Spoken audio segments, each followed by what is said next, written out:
দেখতে পাচ্ছেন বেলের যে বৃক্ষটি, এটা একজন 2 বছর থেকে তিনি সংরক্ষণ করে রেখেছে বৃক্ষটি রোপণ করার জন্য, এবং এখন মোটামুটি বৃক্ষটি প্রায় হয়েই গেছে, শুধু রোপণ করা দরকার। তাই আমরা দেখতে পাচ্ছেন এখানে মোটামুটিভাবে একটি জায়গা তৈরি করে ফেলেছি যেখানে বৃক্ষটি রোপণ করব।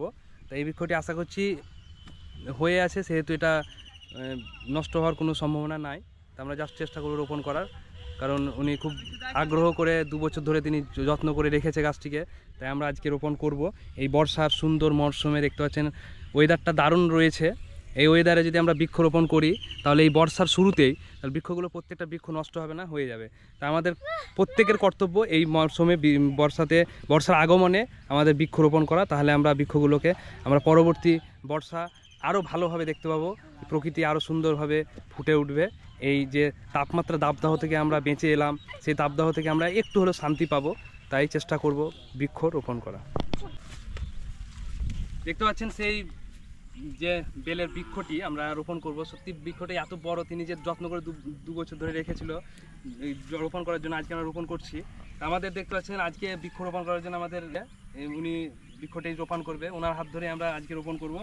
আমরা ওনাকে ইনভাইট করেছি গাছটি রোপণ করার জন্য। যে চেষ্টা না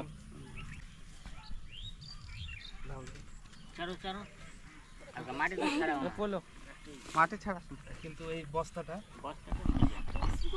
থাকলে অসুবিধা হবে না।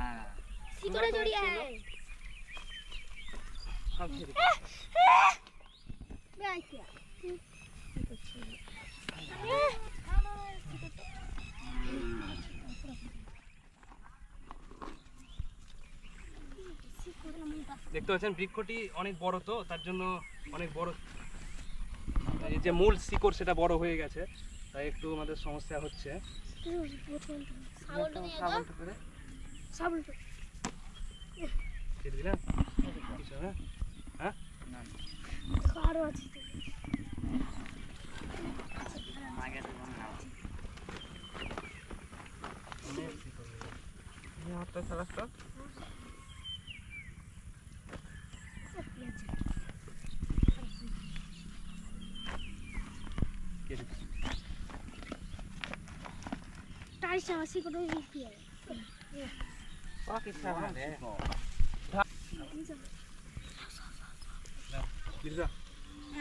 মাটি দাও, মাটি দাও, মাটি দাও।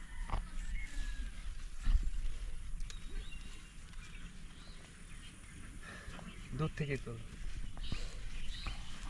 কাছ থেকে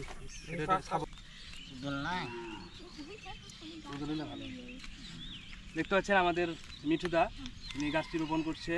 আমি খুব খুশি, ওনাকে আমি ইনভাইট করেছিলাম যাতে বৃক্ষটি রোপণ করে।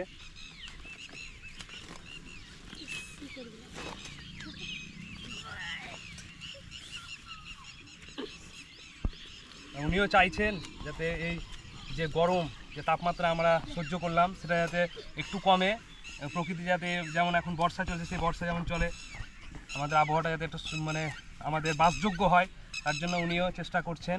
মাটিগুলা চারিদিকে লাগিয়ে একটু দেখবি, হ্যাঁ ছাগল মাগল সিগারেট নিয়ে